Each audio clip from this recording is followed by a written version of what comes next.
Et Manson imaginait que il était évidemment un phénix, puisqu'il était la réincarnation du Christ. Sauf qu'il va y avoir une autre histoire qui est vraie, d'ailleurs, qui est inspirée aussi. Enfin, le film est inspiré de ça. Once Upon a Time in Hollywood avec Brad Pitt, on en parlait tout à l'heure. C'est qu'il y a Sharon Tate qui est la femme à l'époque d'un réalisateur qui vont tuer. Oui. Et ça commence à être sordide l'histoire. Et Manson imaginait que il était évidemment un phénix, puisqu'il était la réincarnation du Christ. Il ne pouvait pas être autre chose que génial et que personne ne le comprenait. C'est toujours comme ça. Et donc, le producteur de disques ne l'a pas compris. Lui, le génie qui a écrit de la musique, etc., on ne l'a pas compris.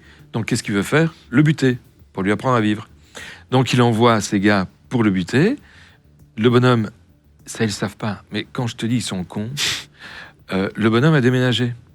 Il a vendu sa maison à Roman Polanski, qui est l'époux de Sharon Tate. C'est la femme de Roman Polanski. Ouais. Elle est enceinte en plus. Et le jour où interviennent ces sbires, Polanski n'est pas là.